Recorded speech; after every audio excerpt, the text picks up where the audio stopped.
Hello friends, आज के lesson में आपका बहुत बहुत स्वागत है। तो आज का लेसन हम शुरू करने वाले हैं सॉइल की खांजी रिवाइज करके। सॉइल मतलब मिट्टी। तो यहाँ पे सॉइल की खांजी लिखते हैं, जिसे हम मिट्टी तो पढ़ते ही थे, साथ में उसका एक और मतलब था अर्थ, धरती। तो ये खांजी पहले कर रखी है। बनाते कैसे थे इसको? जो की खांजी बनाते थे 1 2, उसके बाद नीचे एक लाइन लगाते थे 3। जो नीचे वाली लाइन थी वो ऊपर वाली लाइन से लंबी होती थी। सूची। सूची मतलब होता है अर्थ मतलब धरती, सॉइल मतलब मिट्टी। सन और जी, सूची। तो अब आपको पता है कि हमने ये खांजी इसीलिए बनाई है ताकि हम इसको बेस लेके नेक्स्ट खांजी कर सकें। तो नेक्स्ट खांजी जो हम करने वाले हैं वो है खांजी आका की।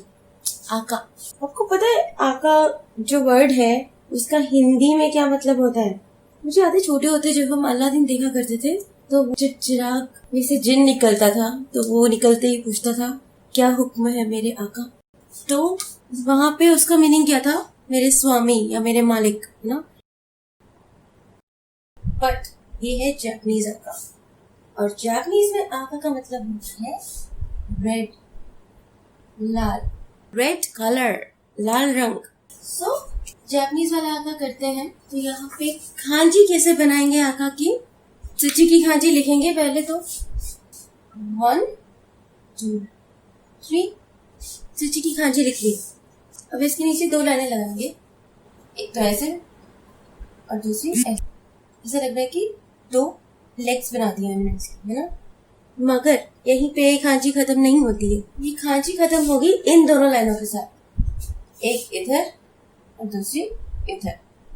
तो ये बना दी हमने जापानीज वाले आका की खांजी, जिसका मतलब होता है रेड। रेड मतलब लाल रंग।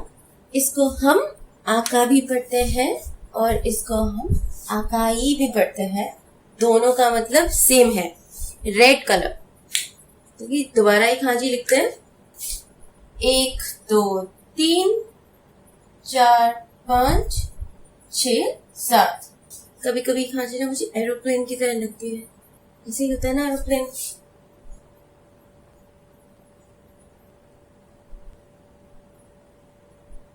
इसे और क्या पढ़ते हैं हम? आकाई।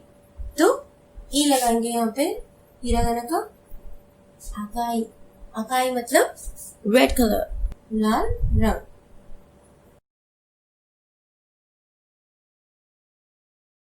एक बार और लिख लेते हैं यहाँ पे, साथ में लिखेंगे 1 2 3 4 5 6 7। आका रेड।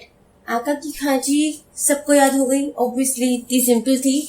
और आका वर्ड हमने हिंदी में भी कर रखा है, तो शब्द तो नया था ही नहीं हमारे लिए। बस शब्द का एक और मीनिंग याद कर लिया है, जापानीज वाला मीनिंग। आका की खांजी से हम बनाते हैं अब भागने की खांजी। भागने को हम जापानीज में पढ़ते हैं हाशिरो। चलिए यहाँ पे बनाते हैं भागने की खांजी। हाशिरो। हाशिरो की खांजी बनाने के लिए अगेन शुरुआत तो यहीं से करेंगे, सूची की खांजी से। क्या करेंगे? सूची की खांजी लिखी 1 2 3, फिर उसके बाद एक लाइन नीचे लगाई जैसे ऊपर लगाई है 4। उसके बाद ये लाइन पूरी नहीं लगाएंगे, नीचे वाली हाफ लगाएंगे 5। उसके बाद 6 और 7। ये बना दी हमने खांजी हाशी की। हाशी। और पूरा शब्द है हाशिरु। हाशिरु मतलब टू रन, भागना। रू हिरागाना का लगेगा इस तरह से। ओके। आपको पता है जापानीज में चॉपस्टिक्स को भी हाशी बोलते हैं। चॉपस्टिक्स जिससे खाना खाते हैं ना जापानीज लोग, उसको भी हाशी बोलते हैं। और जापानीज में ब्रिज, ब्रिज मतलब पुल, उसको भी हाशी बोलते हैं। मगर यहाँ याद रहे शब्द सिर्फ हाशी नहीं है, शब्द है हाशिरु। हाशिरु मतलब रन, भागना। चलो लिखते हैं यहाँ पे शुरुआत करते हैं अगेन सूची की खांची से। 1 2 3 4 5 6 7 हाशिरु 1। ये खांची तो बिल्कुल सिंपल थी है ना, कुछ खास किया ही नहीं हमने। एक बार और बनाते हैं हाशिरु की खांची। क्या किया, पहले सूची की खांची बनाई 1 2 3, उसके बाद एक लाइन ऐसे नीचे की तरफ 4, फिर एक लाइन ऐसे 5 6 7। ठीक है, ये बन गई हाशिरु की खांची। हाशिरु मतलब होता है भागना, टू रन। हाशिरु, हाशिरु। चलिए, हाशिरु की खांची हो गई। अब बारी है नेक्स्ट खांची की। नेक्स्ट खांची इनफैक्ट पहले भी हम लोगों ने कर रखी है, उसको रिवाइज करेंगे और अगेन जिन्हें नहीं याद वो लर्न करेंगे। तो नेक्स्ट खांची वैसे मैं याद दिला देती हूँ, हम जो बनाने वाले हैं वो है कंपनी की खांची। ऑफिस बोल सकते हैं, फर्म या कार्यालय भी बोल सकते हैं। खांची कैसे बनेगी, सबसे पहले बनाएंगे हम खांची सूची की 1 2 3। सूची की खांची बना दी। उसके बाद क्या करेंगे, उसके बाद हम यहाँ पे लेफ्ट हैंड साइड में बनाएंगे ये वाला पार्ट। ये वाला पार्ट बनाते बनाते चलो एक बार हम खाता काना रिवाइज कर लेते हैं थोड़ी सी। अब आप सब मुझे ये बताओ, हम खाता काना में ने कैसे लिखते हैं? ने लिख के दिखाओ खाता काना में। शाह की लेफ्ट साइड में जो हम पार्ट बनाते हैं कहीं ना कहीं खाता काना के ने से रिजेंबल करता है, मतलब उसके जैसा दिखता है थोड़ा। 1 2 3 4, ये है खाता काना का ने। चलिए ये वाला पार्ट इधर बनाते हैं। 1 2 3 और 4 बन गई ये खांची कंपनी की, कार्यालय की, ऑफिस की। इसे क्या पढ़ते हैं हम? शाह है। एक बार दोबारा बनाते हैं प्रैक्टिस करने के लिए। पहले बनाएंगे ये वाला पार्ट। 1 2 3 4, फिर 5 6 और 7। तो यहाँ पे इजी था। चलिए एक बार दोबारा बना रहे हैं हम ये। 1 2 3 4 5 6 7। शाह मतलब कंपनी, कार्यालय, ऑफिस। अब ये खांची बनाने के बाद नेक्स्ट खांची स्टार्ट करते हैं। अच्छा, नेक्स्ट खांची के लिए शाह की खांची में से, कंपनी की खांची में से ये वाला पार्ट ले लेते हैं। बिल्कुल ऐसा कैसा नहीं बनेगा, मगर कुछ इस तरह का ही बनेगा। क्या डिफरेंस क्या है ये बनाते वक्त आपको पता चल जाएगा। स्टार्ट करते हैं बनाना। पहली लाइन लगाएंगे 1, दूसरी 2, तीसरी 3, चौथी 4। यहाँ पे देखा है कि यहाँ पे खांची जो है ये एग्जैक्टली सेम नहीं है, राइट, बट कुछ कुछ सिमिलर है, कुछ कुछ समानताएं हैं दोनों में। इस खांची को हम पढ़ेंगे फू।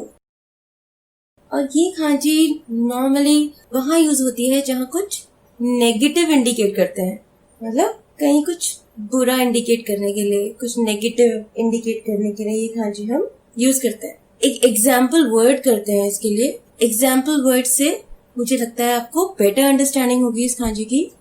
तो एक वर्ड बताती हूँ मैं आपको, फुआन। फुआन लिखते हैं यहाँ पे फुआन। अब जो ये फुआन वर्ड है ना, इसमें फू लिखेंगे ये वाली खांची 1 2 3 4, ठीक है। फू लिखते हैं ये वाली खांची को, और आन लिखते हैं। आन लिखने के लिए जो खांची यूज करेंगे वो भी हम पहले कर चुके हैं। आपको याद है हमने एक शब्द किया था यासुई। यासुई मतलब था चीप या फिर सस्ता, उसी की खांची यूज करेंगे। चलिए खांची बनाते हैं। कैसे बनाते थे आन की खांची? पहले एक लाइन लगाते थे ऐसे, 1, दूसरी लाइन 2, फिर 3, उसके बाद यहाँ पे नीचे ओन्ना की खांची बनाएंगे ऐसे। ओके, ये खांची हमने कर रखी है पहले। सो सबको ओन्ना की खांची बनानी आती है, इनफैक्ट सबको यासुई की खांची बनानी आती है। यहाँ पे नया क्या करने वाले हैं, सबसे पहले तो ये शब्द नया करने वाले हैं, फुआन।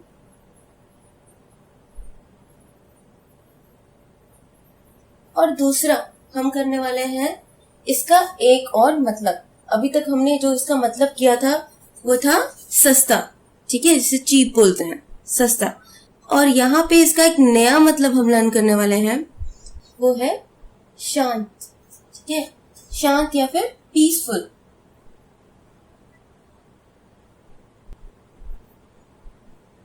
या फिर रिलैक्स्ड, तनाव मुक्त। जब हमने ये खांची पहले की थी तो हमने शब्द किया था यासुई, वहां पे इसका मतलब था सस्ता, चीप। और यहाँ पे इस शब्द में फुआन, इसका मतलब है पीसफुल। सो जहाँ पे आन का मतलब है पीसफुल, फुआन का मतलब है not peaceful. Not peaceful, not peaceful के लिए और क्या क्या शब्द है? पीसफुल यूज होता है शांत के लिए, नॉट पीसफुल हो जाएगा अशांत।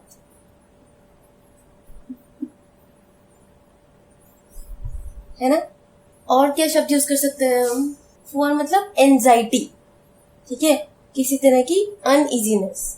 तो यहाँ पे जैसे आन का मतलब हो गया इजीनेस, इजीनेस मतलब आराम, तो फुआन का मतलब हो गया अनइजीनेस, मतलब बेचैनी, बेआराम। सो यहाँ पे फू आपको समझ में आ गया होगा। अगर हम किसी पॉजिटिव खांची के साथ फू लगा देंगे तो वो अपने आप नेगेटिव बन जाएगी। जैसे हमने यहाँ पे पीसफुल के साथ फू लगा दिया तो वो बन गया नॉट पीसफुल। समझ गए ना सब? चलो एक बार और प्रैक्टिस करते हैं। ये खांची तो बहुत इजी है। 1 2 3 4 बन गई खांची फू की। फू मतलब कुछ नेगेटिव, ठीक है, कुछ बुरा। चलिए नेक्स्ट खांची बनाते हैं। नेक्स्ट खांची जो हम बना रहे हैं वो है किंग की खांची, ठीक है, राजा की खांची। राजा की खांची बनानी बहुत ही आसान है। पहले बताते हैं राजा को जापानीज में बोलते क्या। ओ ओ ओ, बेसिकली दोनों वॉवल्स हैं। ओ। खांची तो बहुत ही सिंपल सी है। क्या करेंगे? सिजी की खांची बनाएंगे 1 2 3 और इस खांची के ऊपर एक लाइन लगा देंगे ऐसे ऊपर टॉप पे। तो ये बन गई खांची किंग। किंग एक्चुअली में ये तो बहुत ही इजी है। दोबारा बनाते हैं एक बार। 1 2 3 4 ओ। एक बार और बना के देख लेते हैं ओ की खांची। चलिए स्टार्ट करते हैं। 1 2 3 4। अच्छा, ये खांची मैंने इसलिए बनाई है, जो नेक्स्ट खांची करेंगे ना, नेक्स्ट खांची करने के लिए क्या करेंगे? किंग की खांची लिखेंगे ऐसी की ऐसी। 1 2 3 4। ओके, किंग की खांची लिखने के बाद क्या करेंगे? हम यहाँ पे एक लाइन लगाएंगे ऐसे, बस एक नई खांची बन गई। इस खांची का मतलब है मालिक या फिर ओनर। ऐसा करते हैं। अभी इस खांची का एक ही मतलब लर्न कर लेते हैं। फर्स्ट टाइम खांची की है तो ये मतलब लर्न कर लो। इस खांची का मतलब है मालिक, ओनर। और इस खांची को हम पढ़ते हैं नुशी, नुशी। तो ये खांची तो बहुत इजी है। अगर पता है कई बार क्या होता है, जो खांची बिल्कुल इजी होती है ना, हम वो ही भूल जाते हैं। तो इसको इस तरह से साइड बाय साइड लिख के लर्न करना, राजा की खांची और साथ में मालिक की खांची। तो हमें याद रहेगा कि कैसे ये दोनों खांची एक दूसरे से अलग है। यहाँ पे पहले लाइन आती है और फिर राजा की खांची नीचे लिखी जाती है। ये बन जाती है ओनर की खांची, मालिक की खांची। लिख लो नुशी, इसे नुशी पढ़ते हैं। ये भी 4 बार बोलोगे तो ही याद होगा। मतलब ओनर, नुशी ओनर। और ओ मतलब किंग, ओ किंग, नुशी ओनर, राजा मालिक। यहाँ पे फर्क क्या है? बस एक लाइन का, एक लाइन का फर्क और खांजी का मतलब बदल गया। एक बार और प्रैक्टिस करेंगे, फिर नेक्स्ट खांजी पे आते हैं। स्टार्ट करो। 1 2 3 4 5 नुशी।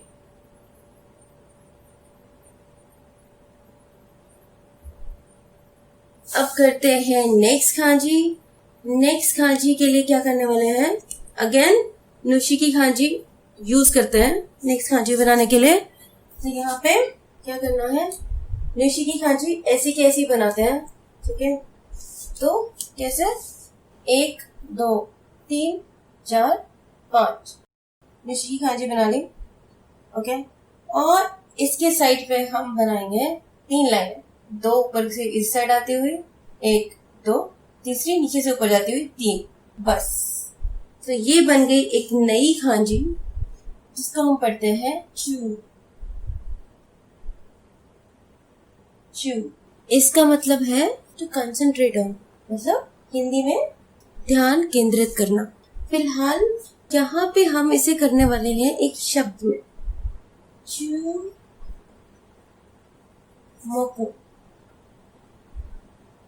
इस शब्द का मतलब है अटेंशन, ध्यान, किसी चीज का नोटिस में आना, नोटिस करना या फिर अटेंशन देना। ये चू, पहले हमने नुशी की खांजी बना लेनी है ऐसी कैसी, 1 2 3 4 5 नुशी की खांजी बन गई, ओके। नुशी की खांजी का क्या करेंगे, बना लेते हैं हम एक लाइन इधर, एक दूसरा लाइन इधर, 2 तीसरी लाइन इधर, 3।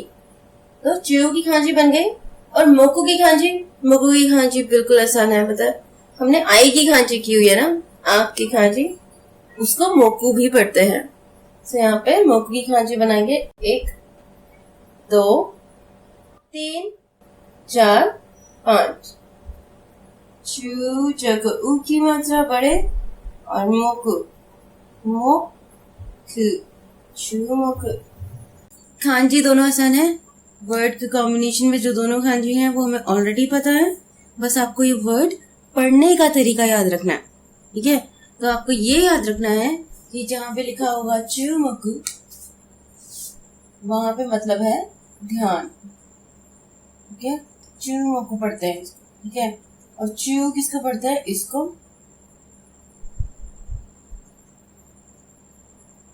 और मोकू किसको पढ़ते हैं, इसको, आंख की खांजी।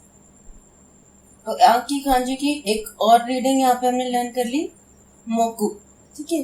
चू मोकू, ध्यान या अटेंशन। अटेंशन मीन्स ध्यान देना किसी चीज पे, ठीक है, फोकस करना किसी चीज पे, फोकस ऑन समथिंग, फोकस करना, ठीक है। अटेंशन, ध्यान या फिर फोकस।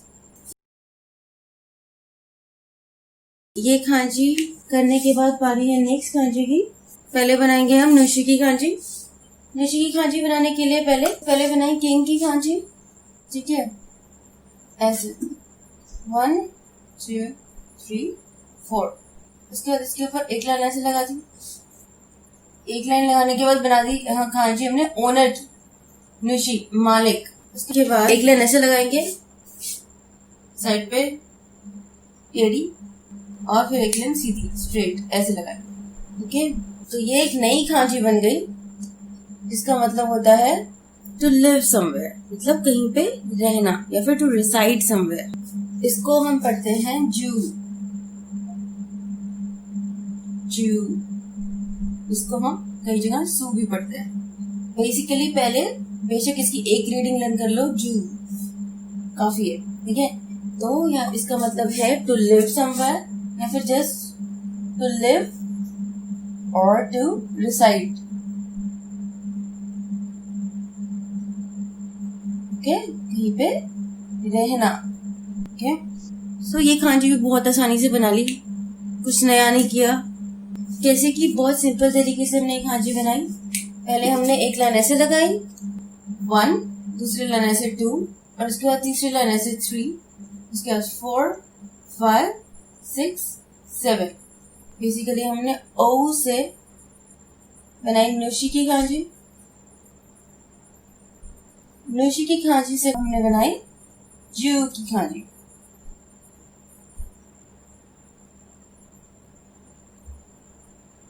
ओके, केन की खांची से ओनर की खांची बनाई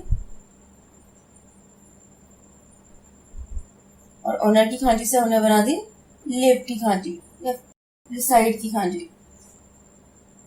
रिसाइड मतलब किसी जगह पे रहना। जैसे कोई आपसे पूछता है आप कहाँ रहते हो, सो बोलते हैं ना वेयर डू यू रिसाइड या फिर वेयर डू यू लिव। ठीक है, चलो ये खांची एक बार और कर लेते हैं और ये लेसन हमारा आज का फिनिश करते हैं इसी खांची के साथ में बनाते हैं 1 2 3 4 5 6 7। बन गई हमारी खांची जू की, रहने की, और इसे हम पढ़ते हैं सूबी। ओके, बस सिंपल। आज का चैप्टर तो एक्सेप्शनली इजी था, है ना। बस 1-2 लाइनें लगा लगा के हमने नए नए खांजी कैरेक्टर्स बना लिए। काफी इजी लेसन था आज का। आई एम श्योर जितना इजी है उतनी ही जल्दी सबको लर्न भी हो जाएगा। ठीक है, तो अच्छे से पढ़ लेना, अच्छे से रिवाइज कर लेना, लिख लिख के प्रैक्टिस करना। इसके बाद जल्दी ही मिलते हैं नेक्स्ट लेसन में।